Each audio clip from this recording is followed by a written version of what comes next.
Good afternoon, good morning, good evening, whatever you are in the world. Today we are shifting gears a bit on a subject, and we're moving to global expansion, international market. But before we start or even introduce our guest, I'd like to share a joke. I would call it, and hopefully, it will make sense to you. An American cereal company decides to expand into Italy, the Italian market. The launch, Ciao Bella. ciao Bella. They launch a massive campaign, a marketing campaign, plastering billboards all over Rome, and their slogan says, "Try our cereal, you'll feel great." And great was spelled with GRRRRREAT. After weeks of zero sales, they hire a local marketing consultant, and the consultant takes one look at the billboard and burst out laughing. "What's so funny?" asked the confused CEO. The consultant replied, in Italian, "Great. Sounds exactly like great. You've been telling everyone your cereal will make them feel like cheese. And who wants to be feeling like a cheese?" So that that is our joke for today. That's going to lead us to global market. And with us, none other than my colleague and friend Tamer Flores, the maestro of global expansion, specifically, I guess, Latin America. And today we are going to dive into a fun subject that I personally like, and that's market expansion, international business. Welcome to the show, Tamer. Thank you, Mona, for the invite, and thank you, Maria. It's a pleasure being here. As you know, my name is Tamer Flores. Married for 27 years. I have three grown-up children, and for 17 years, I was the CEO of a medical device distributor company. I'm expert in medical devices, pacemakers, and others.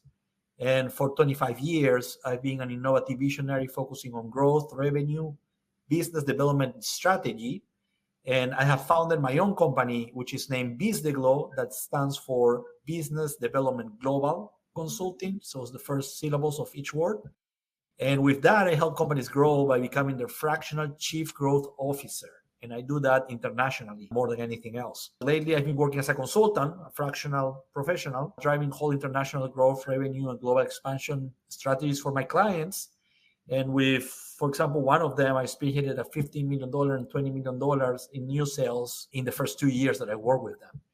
So if they follow plan, they'll probably be growing $500 million in the following 10 years. And those are some of my results.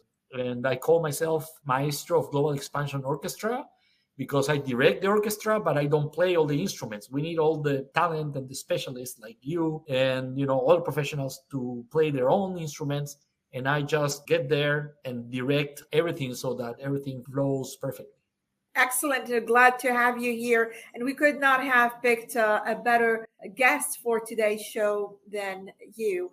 And for our viewers, of course, in today's increasingly interconnected world, companies are constantly seeking new opportunities to extend their reach and tap into fresh markets. But venturing into a territory that you're not familiar with comes with its own set of challenges and complexities. One question that I will ask you, Tamer, is what are the common challenges companies face when entering new markets? I would separate that in two because I help two kinds of companies, US companies going overseas or foreign companies coming here to the US. So in general, the answer is cultural differences for both. And, that's where you can help with all your knowledge. But basically, for international companies coming here, their main issue is thinking that economically speaking, they can make all the money that the US has to offer for their customers, but they want to spend as little as they spend in their own countries. So if they can hire a professional there for $100, and here in the US it costs $10,000 for just saying whatever number, they want to hire that same specialist for $100, and they cannot change their mind to understand that their competitors here are spending the $10,000. And if they want to compete here, they have to spend as much as their competitors spend here in the US. So that's a cultural situation that is hard for them to go through. I mean, they understand it, but they don't want to really believe it. So they think that they can have shortcuts. Is that because the budget, or is it just because they don't understand it, or they don't want to understand it? Both, because basically the budget is important, but if they want to come here and make the profits that the US can offer, then they for sure has to understand that the budget has to grow. So it's kind of a mix. It's difficult for them to understand that. And then from US companies going overseas, that's not a big deal because usually the professionals here are more expensive. So when they go there, it's like, oh, that's cheap, that's good. But basically, their problem is cultural also because almost everybody, not only the US, but everybody thinks their culture is the best way, the only way, the right way. And you know more than I do. And then they try to market the same way they market here. And many times it doesn't work. And they just don't want to break that and start changing the way they market or the way they hire or whatever way they use for doing business here. And that's different. That's difficult for them. Let me ask you a question. We actually talked a little bit about assumptions and expectations in a previous podcast, but how do you prepare somebody who's intent on expanding their market in a foreign country without knowing what to expect, or how do you overcome those assumptions beforehand so that they're not in for a rude awakening once they start having to deal with some of the barriers, etc.? Of course, you have to go through the steps and get them to hire you to be able to do that first. And that's kind of a problem sometimes. But the main deal here is what I do is I work 1 to 3 months talking to the executives of that company. So I can do mainly 10 executives per month, and I take notes of everything. I make summaries of everything they say. I get all their expectations together because sometimes the president has a different ambitions, different the growth, like different than the CEO, different than the VP of growth, VP of finance, and things like that. So you get them all separate. You get all their thoughts. You put them all together. And you make a summary, and then you get them all together, and in a meeting you explain them, this is what you think, this is what you expect, and reality and experience tells us this is what is feasible. And that's the way I overcome that. So like you have the period between start to having consensus or having an acceptance that yes, they will go with you and they will hire you through this process. How long does it usually take? Should take a couple of weeks. Okay. But sometimes it takes a little longer because they are looking for other alternatives, which is great. If they do that, I'm happy. Yeah. But sometimes they don't know exactly what they want. And that's the big problem, right? They are not sure. Again, everybody thinks, hey, the US is the biggest market in the region. We want to make all those $1 million that the competitors are doing there. But they don't decide and don't take in consideration everything that they need to do for doing that, right? And that's basically time, money, and effort, right? 3 things that are very important, and if they don't align that, it takes a while for them to decide. What are the key factors that every company entering whatever market needs to consider? That's a good question. Thank you very much. As a matter of fact, I have created a flow chart that helps deciding which markets, how to enter a market. And it's a flow chart in general that has 3 easy questions. So sometimes you can think that, that's not very difficult. And it is not. But if you ask somebody how to define with 3 easy questions, how to enter a market, they're probably not going to be able to tell you. But once I explain my flow chart, everybody's going to understand, and it's very easy. So basically, you have a few general conditions, and what I recommend is a country where American companies are perceived in a positive way, and a country where the niche is big enough and has a reliable economic capacity or credit system for your products or services. Basically, they have enough money for your products. Those are initial conditions. And then the first question I ask is if the company is willing to invest money, time, and effort on a fully owned enterprise in this location. So basically, do you have enough money that you want to handle your own company there? time and effort, because sometimes they have the money, but they don't have the time, or they don't want to put the effort. I did put that question there because I was working with a client and they had everything to be successful, but they didn't want to put the effort. So that's the first question for that reason, because sometimes they can do it, but they just don't want to. So if the answer is yes, you go to the other two questions. And the second question is if the niche income is and the industry prices in that market are similar or greater than in the US. So basically, if the products and services cost similar to what it costs in the US, because we're talking about US company going overseas, you have, of course, two possibilities, yes and no. And if the answer is yes, the best alternatives are acquisition and subsidiary. And if the answer is no, so there's not, the products are not as expensive as in the US, then the options are joint venture and franchise. And then you go to the third question, which will help you really define what strategy is best, is if are there a great number of competitors in that territory? So that is a big, important question. Are there competitors there? The market has lower prices and there are competitors. If there are many competitors, then you have to go through a joint venture, because you don't want to start over in a market that has already a lot of competitors. You need somebody who already knows the market, and that's a joint venture. If there is a few competitors, then the best strategy is franchise, so that you minimize your risk. And finally, if there are no competitors, the actual recommendation is not to enter that market, because there's something there why your services and products are not offered there. And then from the other side, let's say that, the prices are good in that market. And if there are a great number of competitors, then the best thing to do is an acquisition. Again, you want to get into the market with people that already know the market, that have developed. And acquisition there is worth it, because we're saying there is enough money in that market for that, and you spend the money for it and you get the reward. If there are only some companies, they are competitors, then the best thing to do is subsidiary or a new full ownership. Basically, create your own company and start from scratch. And that's possible because you don't have too many competitors, right? If you would have too many competitors, that would be too difficult. Then you would go again to acquisition, as I said before. And finally, if there's no competition, then it's probably more likely that you evaluate the opportunity for going back to the other side of the flow chart and do a joint venture or a franchise. Because again, if there's no competitors, it's probably not a signal of your product or service, your industry will be successful, and you have to minimize risk. And for doing that, you go to joint ventures and franchise. It sounds like you're starting first with the big picture so that you can see the forest and not just the individual trees, which I assume some people might, in their optimism, be looking at only a little section of the forest, whereas you're trying to show them the bigger picture and maybe navigate the forest in the best way so that they don't get lost. That's what I'm hearing. And the whole explanation I made is to balance risk and revenue, right? Where there is going to be more revenue, you can tolerate to have more risk. Then you can think about acquisition.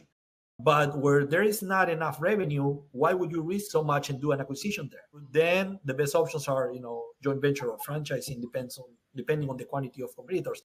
I was talking to a colleague this week on Monday, and he told me that some clients of him asked, hey, there are no competitors. That's a good thing. We're going to be the first, and we're going to be, we're going to break the market. And he's like, no, that's not a good thing.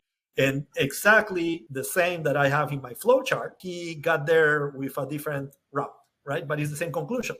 No competitors is not good. It's not a good signal. It's not like you're going to break the market and be successful really quick because you don't have competitors.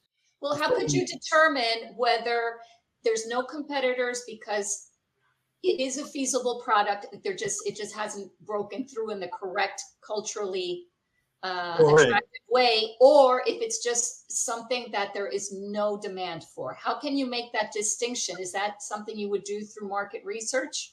Correct. That's the right answer. So you would do that through market research. Of course, to do something is a guide, but it's not, like 100% follow these. You probably could have hypothetically a case where the market is good and nobody's there yet. It could happen. So you go through market research, which I do through several different tools that I have, or companies or institutions that can help me doing that market research. But basically, you can do it yourself, and you have to be smart when doing that, and you have to hire a good company that is smart for that market. And then that will tell you if it is a good idea or not to enter a market that has no competitors. Yes. In general, I will say that most likely it's not. Huh.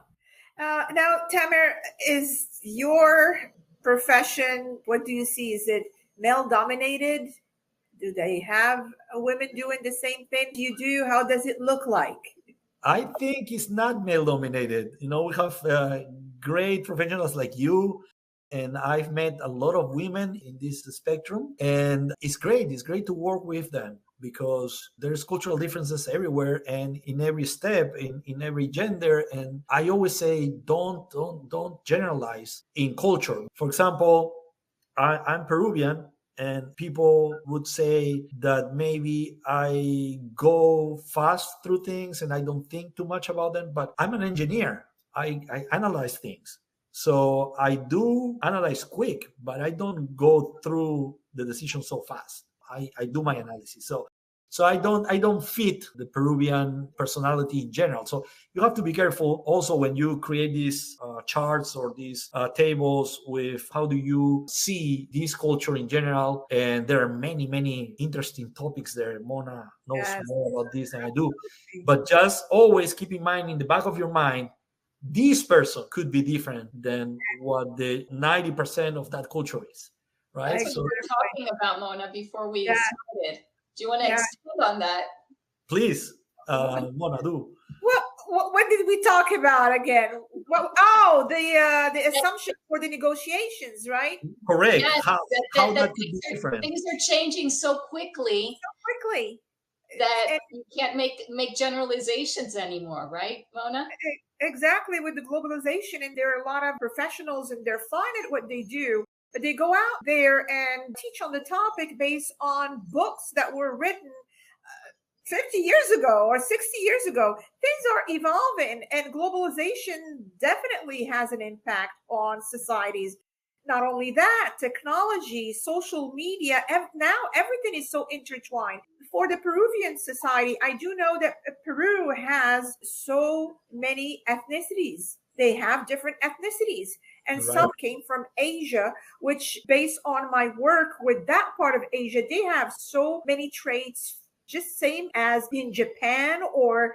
Okay, so when you're talking about Latin America, don't make that assumption that Latin America has, you can put everybody in one basket. That's how they do it. You just got to be different. And the other day, I mentioned it on my session last week when somebody asked me, how do you do business with Chinese? I said, what Chinese are you talking about?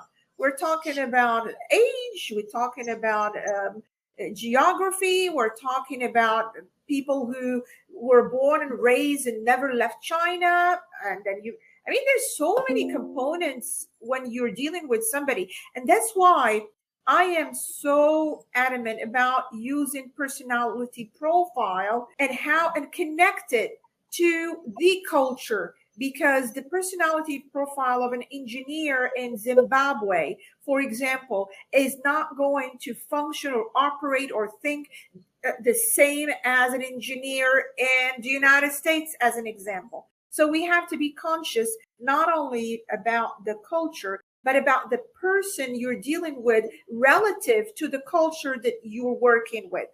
And speaking about culture, Tamer, my question would be, are you seeing, I know that investors, I know that this business is money-oriented, decision-oriented, there are not a lot of emotion involved, but there may be some emotion involved, such as, well, I don't want to enter this market because I just don't like that culture or those people. Have you seen anything similar to having biases dictate whether I should go into a market or not? Yes, but I try to see it the other way. Basically, as I said before, ask if the other culture will accept your product or services before, right? Mm-hmm. And then if that is a yes, then I can work with the company and tell them, it really doesn't matter too much what you think about them because this is a good market. Mm-hmm. And I can convince them. But I start on that side. I start on the market side towards your product and your services. On the other side, fortunately, I haven't seen too much of that. I haven't, and that's good.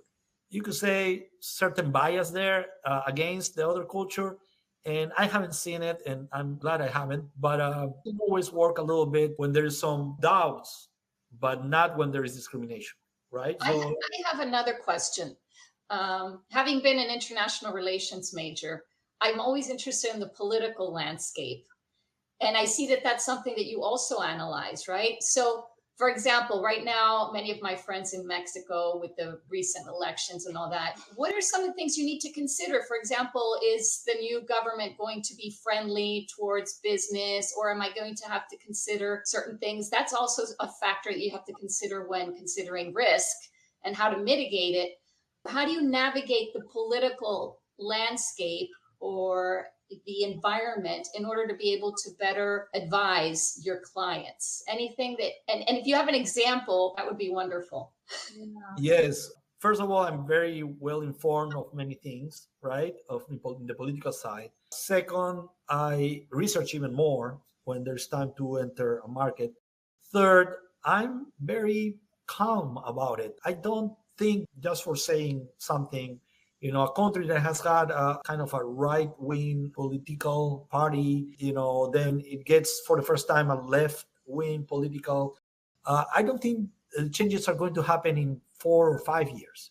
So it's not something that you should be afraid of, unless the politician has completely expressed from the campaign, we are going to close all these, or we are going to not allow these other countries, or we are going to nationalize all the money or nationalize this industry. Unless the new president has said that during the campaign, I really don't worry too much about it. You have to see more than those 4 years or 5 years that the politician is going to be the president. Still, analyze better, be careful, but don't react just because of one politician. You have to go further than that. You have to analyze more. And that would be my recommendation. Yes.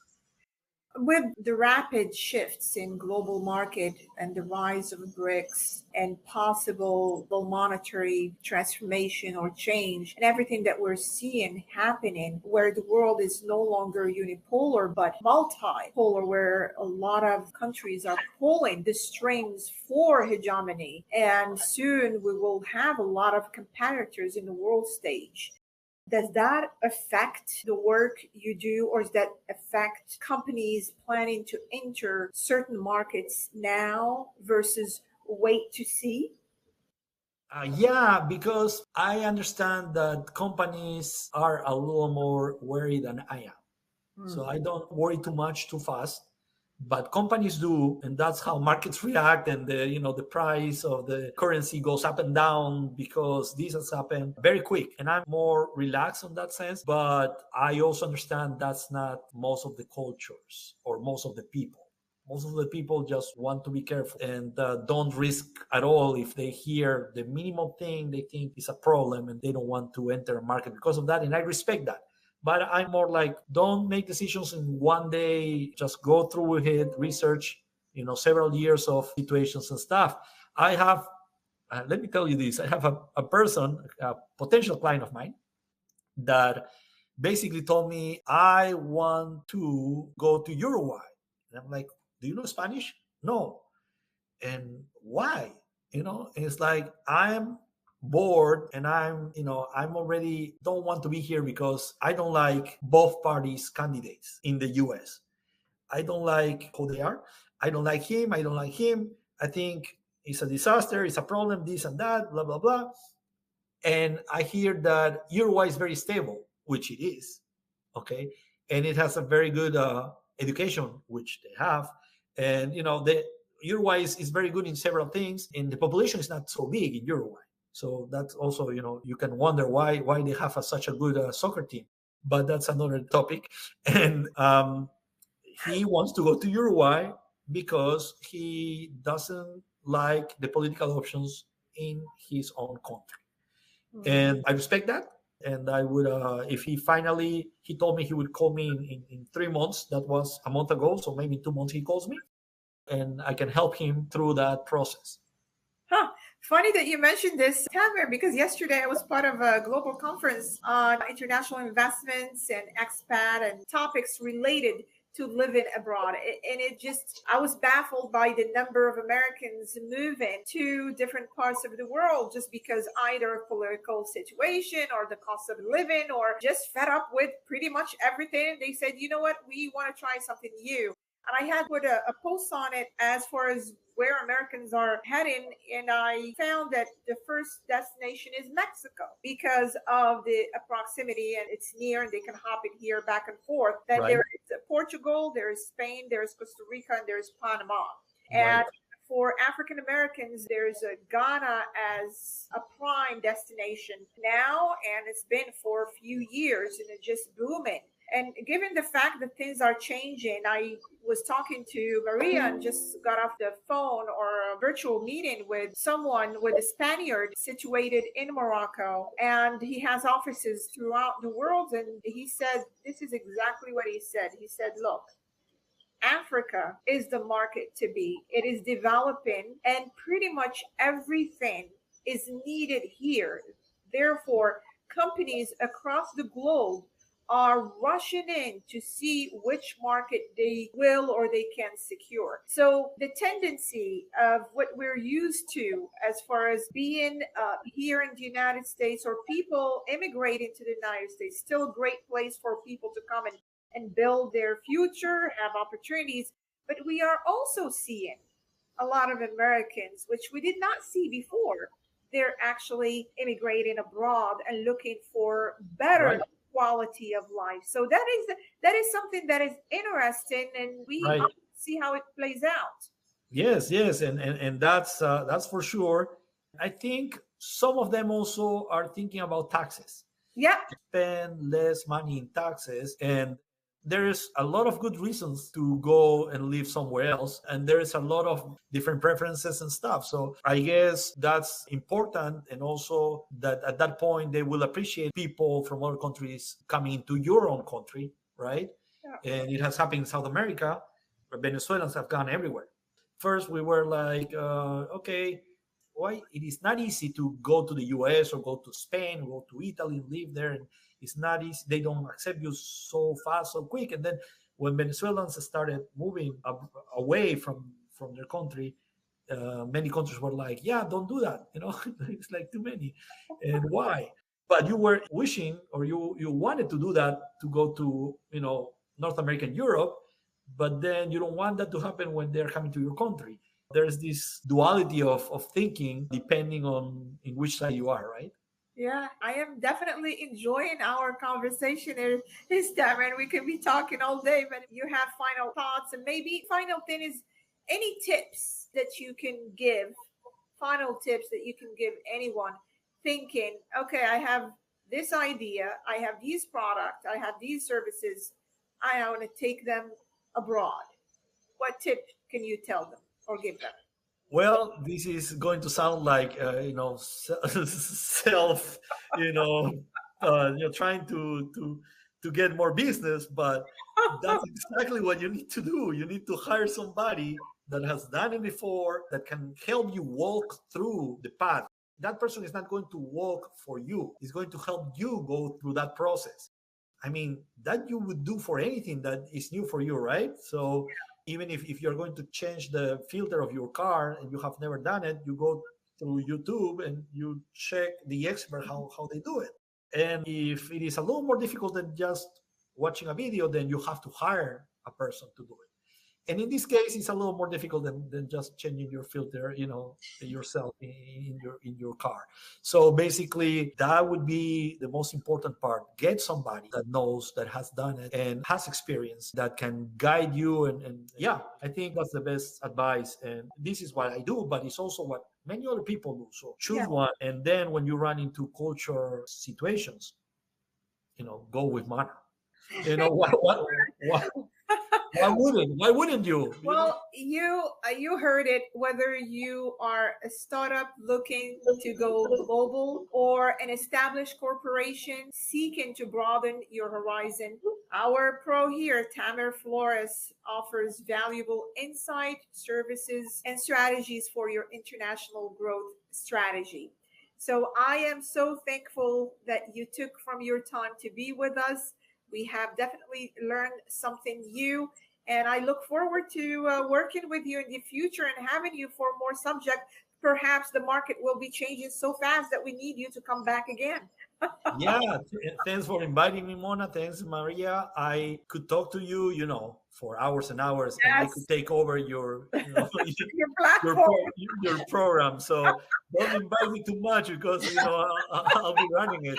So Well, where can they find you, Tamer? that email over there, tflores@biztheglow.com, and biztheglow is with a Z. tflores@biztheglow.com. We will answer immediately. Thank you. Thank you so very much. And until next episode, stay safe, stay well, and stay global. Thank you. Thank you, and I hope you have as much fun as I had. Yes, we did.